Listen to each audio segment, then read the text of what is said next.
right, so I just recorded this video, but we're going to go round two. I had it on mute, so I'm just going to go ahead and vent once again. So we got some talking points today. The Cardinals are trash. Point blank period. We're eliminated from the playoffs, by the way, which is fantastic. Jonathan Gannon, buddy, we got a lot to talk about. And I am kind of frustrated just in general. There's a lot of things that just irk me. So let's go ahead and dive into this thing because Drew Petzing, how are you employed? How are you employed by the Cardinals? Make that make sense. Drew, how? How in the absolute heck are you employed? We have not scored 28 points in a game all season, and a lot of these games are winnable. Let's just take a look. How many teams have scored 28 against us? A whopping 3, I believe, if I'm not mistaken. There's been 3 teams. 44, 41, we got blown out back-to-back. That was a fun experience. And then we have 31-27 against the Colts, where it should have been a PI, but the Cardinal season hasn't gone well. And guess how many of these games we have lost by 1 score? Count it! 7.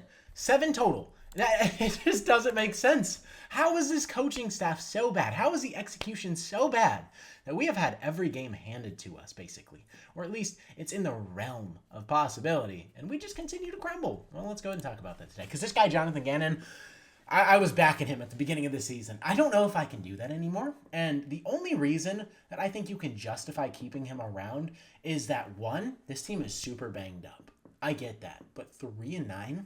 We're 3-9. We might not have 5 wins this season. Our schedule is ridiculous. We have the Rams twice, Houston, Atlanta, and Cincinnati.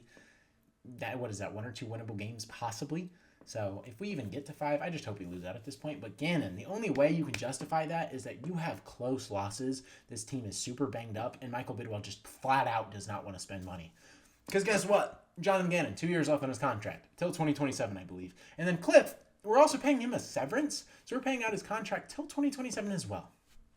Why would Michael Bidwell want to have 3 coaches on the roster? You just don't want that.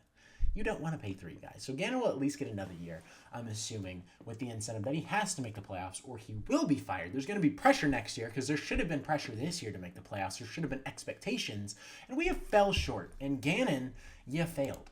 Point blank period, you have failed. And another reason I don't think he's going to lose the locker room either is because a lot of players have came out, even after the Amari situation where it seemed like players might not back him entirely. This locker room seems to be bought in. Jacoby Brissett comes out, talks about how he's the right guy for the job. Darius Robinson said he's perfect. He's the right coach. He's gotten a lot of information from Gannon and yada, yada, yada. Darius Robinson seems to love him as well. And this is crazy because this is some vulnerability I was not expecting to see yesterday, which self-reflection is never a bad thing. And the fact he came out here and publicly said it, he's a young player, and a lot of people are giving up on Darius very early. I'm not there yet. I'm really not there yet. But I think he does have a lot of growth to do. He has the muscle. He needs to come to his own and actually wreck the game. He's got knowledge, I believe. I believe he's a very smart player. But, just talent-wise, it's not clicking there. So we have to see what Darius Robinson has, but it's still very early. This is a quote from Darius Robinson per Theo Mackey. We've only won 3 games since September. That's terrible. It starts with myself. I'm not who I thought I was. I'm not who I thought I was. It's insane coming from a quote directly after the game. But it is what it is. It's kind of crazy. The players are bought in. They're taking accountability, which is nice to see. This season has been such a disaster to cover, to watch. I know you guys feel the exact same from fan point perspective. If you bought season tickets, I could imagine the disappointment.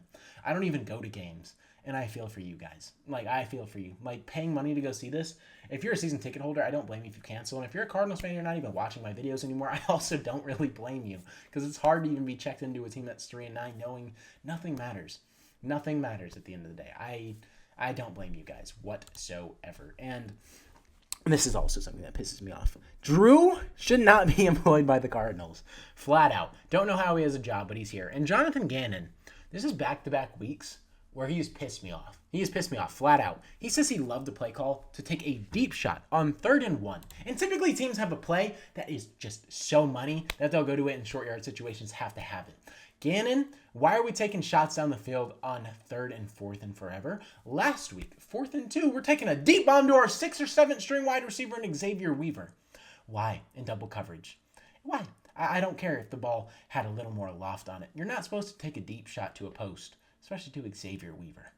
I don't get it. I really don't get it. Jonathan Gannon is backing Drew Petzing, and he's going to ultimately cost his job because me personally, I'm getting irritated and just flat out annoyed that he keeps backing Drew Petzing. And after the press conference, I love the call. I believe in our offensive coordinator. I love our offense. I like the way it looks. I like the operation. How? We We can't score. We can't score touchdowns. I don't get it. What are we seeing? Is there a disconnect? Is there a disconnect here? Is there something I'm not seeing?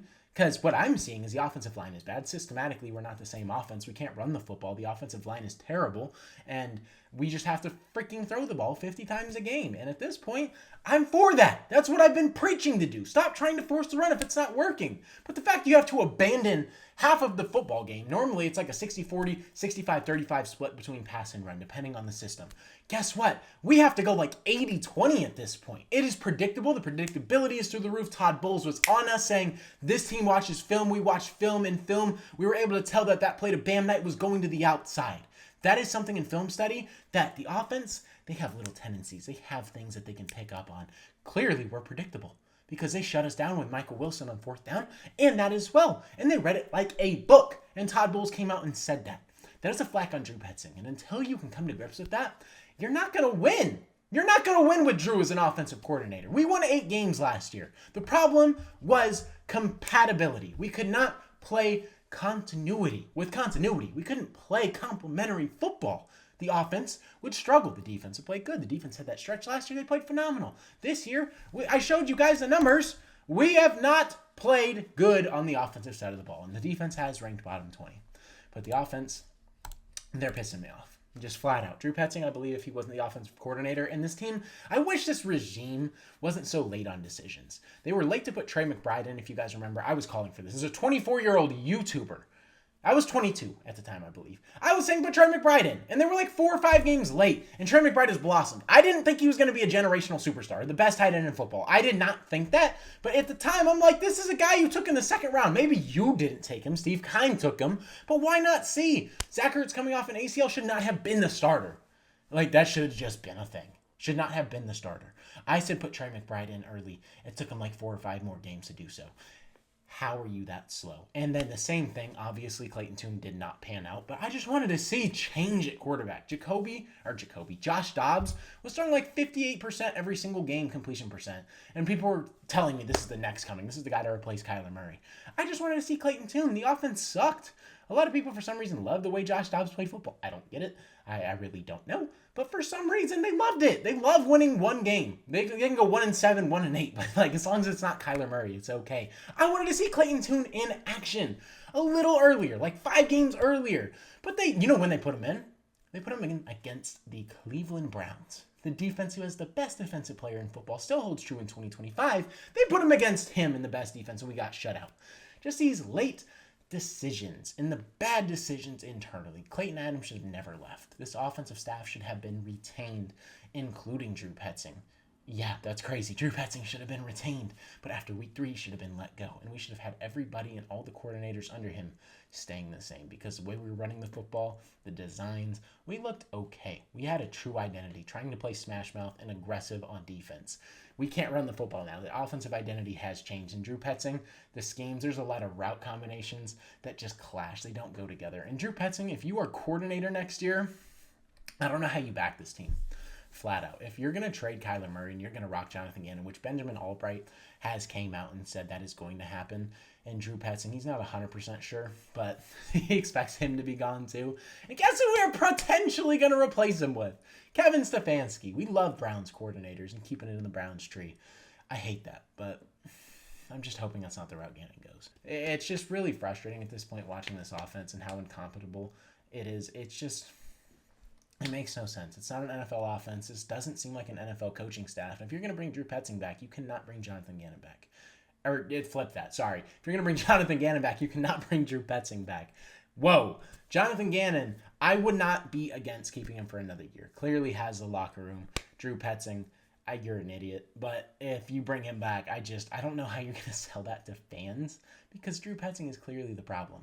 And if you don't come to grips with that, you're going to struggle. And I'm not ready to struggle once again. Drew Petzing is not an offensive coordinator in the NFL, and that's just what it is. The offense had a little bit of creativity in 23 and 24, terrible, and 25, terrible. And if you believe Kyler's the core issue, trade him. That's fine. I'm not against it. I think it is a little dumb. I would preferably keep Gannon.